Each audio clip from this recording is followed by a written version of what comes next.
Election ಬೆನ್ನಲ್ಲೇ petrol diesel shock, ಕೇಂದ್ರ ಸರ್ಕಾರ ಅದು ದರ ಇಳಿಸಿದ್ರೆ ಇವರು ಸೆಸ್ ಹಾಕಿ ಅದರ ಲಾಭ ಜನರಿಗೆ ಸಿಗದಂತೆ ಮಾಡುವಂಥ ಕೆಲಸವನ್ನು ಮಾಡಿದರು ಸಭಾಧ್ಯಕ್ಷರೇ. ಹೀಗೆ ಸಭಾಧ್ಯಕ್ಷರೇ, ಇನ್ನು ಬಜೆಟ್ನಲ್ಲಿ ಘೋಷಣೆ ಮಾಡಿ ಟೇಕ್ ಆಫೇ ಆಗದೆ ಇರುವಂಥ ಯೋಜನೆಗಳು, ಎಲಿವೇಟೆಡ್ ಕಾರಿಡಾರ್ ನಿರ್ಮಾಣ ಟೇಕ್ ಆಫೇ ಆಗಲಿಲ್ಲ. ಆಮೇಲೆ ಬೆಂಗಳೂರಿನಲ್ಲಿ 3,000 ಕೋಟಿ ವೆಚ್ಚದಲ್ಲಿ 300 ಕಿಲೋಮೀಟರ್ ಉದ್ದದ elevated corridor, peripheral ring road 27,000 ಕೋಟಿ ವೆಚ್ಚ ಟೇಕ್ ಆಫೇ ಆಗಲಿಲ್ಲ, ಬರೀ ಬಜೆಟ್ನಲ್ಲಿ ಘೋಷಣೆ ಮಾತ್ರ. ಸ್ಕೈ ಡೆಕ್ ನಿರ್ಮಾಣ ಬರೀ ಬಜೆಟ್ನಲ್ಲಿ ಘೋಷಣೆ ಮಾತ್ರ, ಟೇಕ್ ಆಫೇ ಆಗಲಿಲ್ಲ. ಇದರಲ್ಲಿ ಬರೀ ಖರ್ಚಾಗಿದ್ದೇನು ಅಂದರೆ ಜಾಹೀರಾತಿಗೆ, ಹೊಗಳುಕೊಳ್ಳಕ್ಕೆ ಮಾತ್ರ ಖರ್ಚಾಗಿದ್ದು, ಇನ್ಯಾವುದು ಕೂಡ ಟೇಕ್ ಆಫೇ ಆಗಲಿಲ್ಲ. ಮೇಲು ಸೇತುವೆ ಮತ್ತು ಗ್ರೇಡ್ ಸಪ್ರೇಟರ್, ಅದು ಗ್ರೇಡ್ ಸಪ್ರೇಟರ್ ಟೇಕ್ ಆಫೇ ಆಗಲಿಲ್ಲ.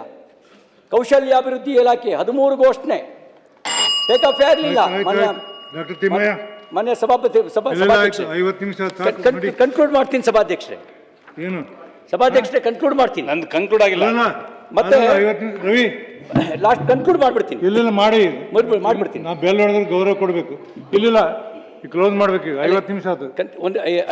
ನೀವು ಒಬ್ಬನ ಅಲ್ಲ, ಇಲ್ಲಿ 5 ನಿಮಿಷ ಕಂಪ್ಲೀಟ್, 5 ನಿಮಿಷ ಕೊಡಿ.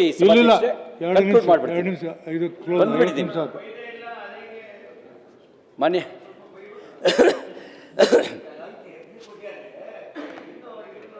ನೀ ಮಾಡಕತ್ತ ನೀವಿಬ್ಬರು ಕೂಡಿದ್ರೆ ಮುಗೀತಿ. ಮಾನ್ಯ ಸಭಾಪತಿಗಳೇ, ಇದು ಬಾಕಿಗಳ ಸರ್ಕಾರ. ಗುತ್ತಿಗೆದಾರರಿಗೆ 38,000 ಕೋಟಿ ಬಾಕಿ, ಎಸ್ಕಾಂಗಳಿಗೆ 12,500 ಕೋಟಿ ಬಾಕಿ. ಆಮೇಲೆ ಗೃಹಲಕ್ಷ್ಮಿ ಯೋಜನೆ 2 ತಿಂಗಳ ಹಣ, ಅದ್ರ ಹೈದರಾಲಿ ಲೆಕ್ಕ ಎಲ್ಲೋಯ್ತು ಅಂತ ಗೊತ್ತೇ ಇಲ್ಲ. 2 ತಿಂಗಳು ಗೃಹಲಕ್ಷ್ಮಿ ಹಣ. ಶಕ್ತಿ ಯೋಜನೆದು 4,850 ಕೋಟಿ ಬಾಕಿ. BBMP ಗುತ್ತಿಗೆದಾರರು 2,500 ಕೋಟಿ ಬಾಕಿ. ಸಾರಿಗೆ ಸಿಬ್ಬಂದಿಗಳಿಗೆ 38 ತಿಂಗಳ ವೇತನ 2,000 ಕೋಟಿ ಬಾಕಿ. ಸರಿ ಆಯ್ತು, ಸಾಕ್ರಿ. ಸ್ಕ್ಯಾನಿಂಗ್ ಸೇವೆ ನೀಡುತ್ತಿರ್ತಕ್ಕಂಥ ಕಂಪನಿಗೆ ರವಿ ಸ್ವಲ್ಪ ಇದಕ್ಕೆ ಕಿಮ್ಮತ್ ಕೊಡಕ್ ಕಲೀರಿ. ಅಲ್ಲ, 5 ನಿಮಿಷಕ್ಕೆ ಹೇಳಿಲ್ಲ, ಕಿಮ್ಮತ್ ಕೊಡಕ್ ಕಲಿ. ಸಾಕು, 50 ನಿಮಿಷ ಮಾತಾಡಿ. 5 ನಿಮಿಷಕ್ಕೆ ಮುಗಿಸ್ತೀನಿ. ಆಯ್ತು, ರೈತ ಅಸಹಾಯಕನಾಗಿ ತನ್ನ ತಿಥಿ ಕಾರ್ಡನ್ನು ತಾನೇ ಪ್ರಿಂಟ್ ಮಾಡಿ ಹಂಚುವಂಥ ಅಸಹಾಯಕ ಸ್ಥಿತಿ ಬಂದಿದೆ ಅಂತ ಹೇಳಿದ್ರೆ ಸರ್ಕಾರ ಗಂಭೀರವಾಗಿ ಆಲೋಚಿಸಬೇಕಾದಂಥ ಸಂಗತಿ ಇದೆ. ನಾವು ನಂಜುಂಡಪ್ಪ ವರದಿನಲ್ಲಿ ಹಿಂದುಳಿದ ತಾಲೂಕುಗಳೆಷ್ಟಿದ್ದು, ಗೋವಿಂದ್ರ ವರದಿನಲ್ಲಿ ಅದಕ್ಕಿಂತ ಜಾಸ್ತಿ ಆಗಿದ್ದಾವೆ. ಈಗ 177 ತಾಲೂಕುಗಳು ಹಿಂದುಳಿದ ತಾಲೂಕು ಅಭಿವೃದ್ಧಿಗೆ ಕೊಟ್ಟ ಹಣ ಎಲ್ಲೋಯ್ತು ಅನ್ನೋದನ್ನ ಸೆಷನ್ ಅಡ್ಜನ್ ಆಯ್ತು. ನನಗೆ ಇವತ್ತು ಮಾತಾಡಿ ಅಂತ ಹೇಳಿದರೆ ಮುಂದುವರೆದು ಅದಕ್ಕೆ ತಾವು ಅವಕಾಶ ಕೊಡಬೇಕು. ಅಲ್ಲ ನಂದು ಅವ್ರಿಗೆ ಮುಂಚೆ ನಾನು ಮಾತಾಡ್ಬೇಕಾಯ್ತು. ತಮ್ಗೆ ನಾನು ಸಬ್ಮಿಷನ್ ಮಾಡಿದೆ, ಕನ್ಕ್ಲೂಡ್ ಆಗಿಲ್ಲ ನಂದು ಸಲಿ. ಹಾಗಾಗಿ ಮಾನ್ಯ ಸಭಾಪತಿಗಳೇ, ಈ ಬಜೆಟ್ಟು ಅನ್ನೋದು ಇದರಲ್ಲಿ ಈ ಬಜೆಟ್ಟಿಗೂ ಇದು ಸಾಲದ ಬಜೆಟ್ಟು, ಜನರ ಮೇಲೆ ತೆರಿಗೆ ಬರೆಯನ್ನು ಹೊರಿಸಿದಂಥ ಬಜೆಟ್ಟು.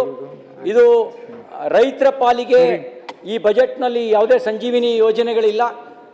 ರೈತನನ್ನು ಆತ್ಮಹತ್ಯೆಗೆ ದೂಡಿರ್ತಕ್ಕಂಥ ಬಜೆಟ್ಟು, ಸರ್ಕಾರಿ ನೌಕರರನ್ನ ಆತ್ಮಹತ್ಯೆಗೆ ದೂಡಿರ್ತಕ್ಕಂಥ ಬಜೆಟ್ಟು, ಇದು ಯುವಕರಿಗೆ ವಿಶ್ವಾಸವನ್ನು ಹುಟ್ಟಿಸದೇ ಇರ್ತಕ್ಕಂಥ ಬಜೆಟ್ಟು, ಸಾಲದ ಸುಳಿಯಲ್ಲಿ ನಮ್ಮ ರಾಜ್ಯವನ್ನು ಸಿಲುಕಿಸಿರ್ತಕ್ಕಂಥ ಬಜೆಟ್ಟು. ಇದರ ದಾಖಲೆ ಬಂದೇನೆ 17ನೇ ಬಾರಿಗೆ ಬಜೆಟ್ ಮಂಡಿಸಿದ್ದು ಮಾತ್ರ ದಾಖಲೆ, ಇನ್ನೆಲ್ಲವೂ ಕೂಡ ಮುಳುಗಿಸಿದ್ದೇ ದಾಖಲೆ.